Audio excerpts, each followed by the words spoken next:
It is worth pointing out that contrary to what is being claimed today, Sardar Patel was actually the architect of Article 370.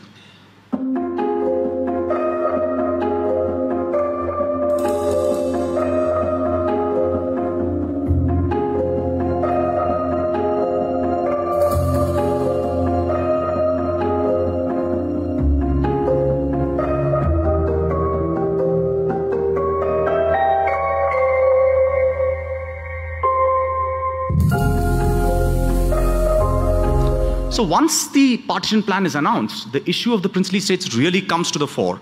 And there is a huge amount of time pressure because this issue has to be dealt with before 15th of August 1947. And this is what the government of India really had to deal with.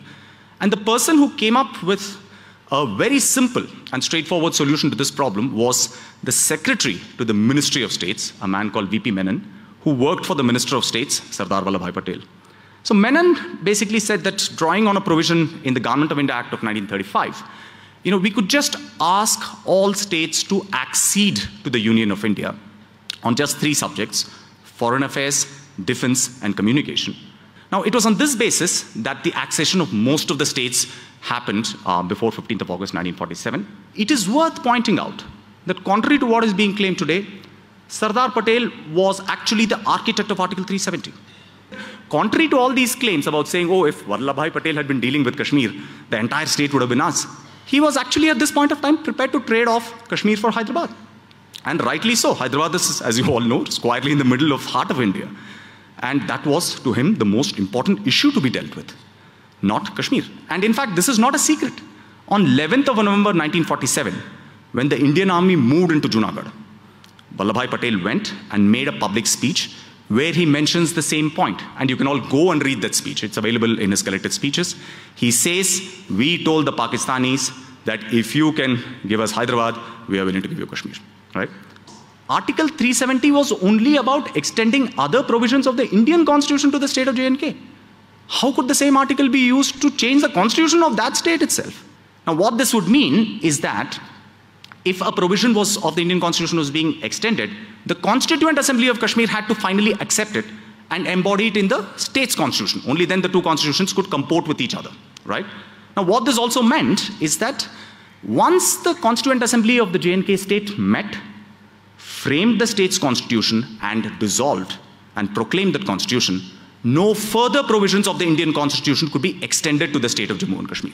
Now, it is in this way that an ironclad guarantee was given, or what people assumed were ironclad guarantees back then, about the special status of Jammu and Kashmir. That is how autonomy was given. What the current attempt and attempts in the past are really about is to say that we need a nation state which is not just united in the sense of being one unified entity, but it's also homogeneous. Now that cuts against the fundamental vision of the Indian Constitution, which has always catered for lots of asymmetries, right? Those who get excited about Article 370, please go and read Article 371, which makes similar kinds of asymmetric provisions for a number of other states.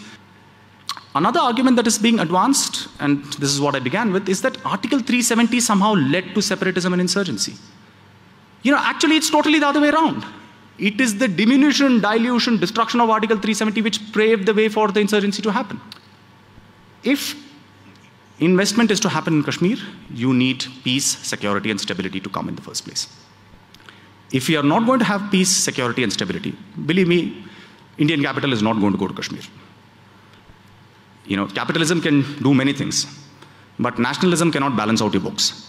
So let me just finish by saying that Kashmir is at a very crucial juncture in its history. And at this point of time, I think it is important for us to understand its real history, rather than swallowing myths, facile arguments, and propaganda.